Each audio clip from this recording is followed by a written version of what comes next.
یا میں آسان زبان میں سمجھاؤں، دو طرح کے دین ہیں، ایک لا الہ الا اللہ اور ایک اللہ، دو طرح کے دین ہیں۔ اللہ والا دین بہت آسان ہے،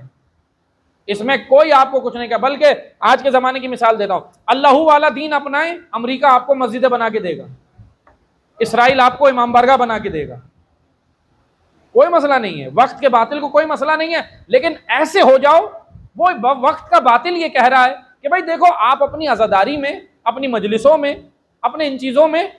وقت کے ظالم کا تذکرہ نہیں کرو، ہمیں نہیں چھیڑو، جلوس نکالو، مجلس کرو، ماتم کرو، سینہ کوبی کرو، ہمیں نہیں چھیڑو،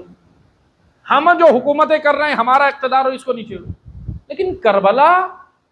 اگر ہم یہ والی عزاداری کریں، چلیں ٹھیک ہے شروع کر دیتے ہیں انشاءاللہ، اگر یہ عزاداری کریں تو یہ امام حسین سے ہی خیانت ہے، کیونکہ عزاداری تحریک ہے، عزاداری حرکت ہے، عزاداری براعت ہے، براعت، عزاداری تبرہ ہے، ہر ظالم پہ تبرہ ہے عزاداری، صرف ایک یزید نہیں، تا قیامت آنے والے ہر ظالم کے اوپر تبرہ ہے عزاداری۔